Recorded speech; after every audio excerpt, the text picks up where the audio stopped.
with her dad to pick up Uncle Vincent from the airport 3 Christmases ago. They had lived in Houston at the time, and the airport there was big and confusing. Uncle Vincent had gotten lost at baggage claim. When they'd finally found him, he was pale and shaky. Holly remembered her dad pulling to the side of the road on the way home so Uncle Vincent could throw up, and her dad laughing and saying, "Classic Vinny."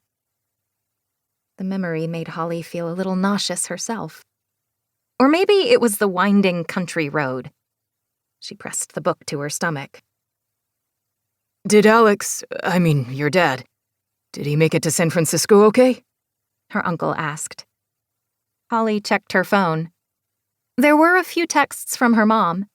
"Did you land? Are you with your uncle? Did you pack enough socks?" But nothing from her dad. "Yes, yes, and yes," she texted her mom. Then she made a time zone calculation in her head. "I don't think Dad has landed yet." Her uncle glanced at her. "I hope he finds what he's looking for." Early that morning at the Orlando airport, Holly's dad had told her, "This is it, my big break. I can feel it." Then he'd caught his flight to San Francisco so he could perform in a small theater production of William Shakespeare's A Midsummer Night's Dream. He'd been cast as an understudy for one of the leads, which meant he'd only perform if the actor who actually got the role wound up getting sick. Until then, her dad was playing an extra, Woodland Sprite number 4.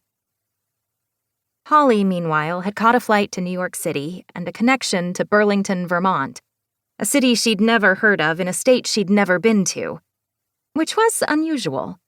In the 5 years since her parents divorced, she'd lived in and visited a lot of places with her dad, who had a thirst for adventure.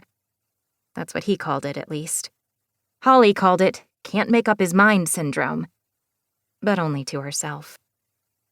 "And your mom?" Uncle Vincent asked, fiddling with the radio dial as the static swelled. "Has her cruise started?" Holly nodded. Usually, when her dad traveled without her, she went to stay with her mom, stepdad, and stepbrother in Virginia. But this summer, her stepdad, Ron, had surprised her mom and stepbrother with tickets for a Caribbean cruise vacation. So Holly's parents had decided that Holly should spend a month in Vermont with her uncle, while her dad was chasing his big break, and her mom was snorkeling or suntanning, or whatever people did on cruises. Holly tightened her grip on the passenger door. I didn't want to go on a cruise anyway, she told herself. Again.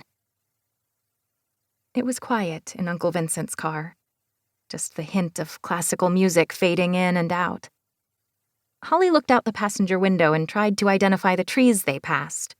Spruce, ash, and some kind of pine? She opened her book. "Still a reader, I see," said Uncle Vincent. Holly looked up and blinked. "What?" "Last time I visited, you spent most of the week reading." Holly shifted in her seat. "Well, I read nonfiction now. I'm 12. She wasn't sure how, exactly, these two facts were related, but she felt there was some connection. "You'll have to explore the shop. There are all kinds of old books, fiction and nonfiction and—" Holly mentally reviewed the things she remembered about her uncle. He was younger than her dad by a year, even though he'd always looked older. He was gay and lived alone in the tiny town of Arden, Vermont, where he owned some kind of bookstore.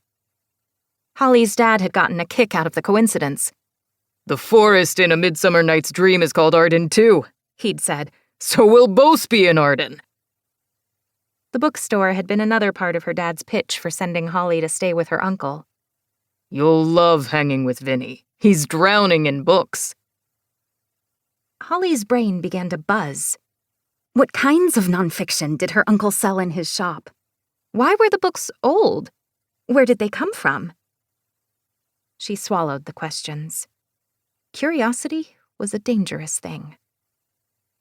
The road wound downhill and the radio signal grew stronger.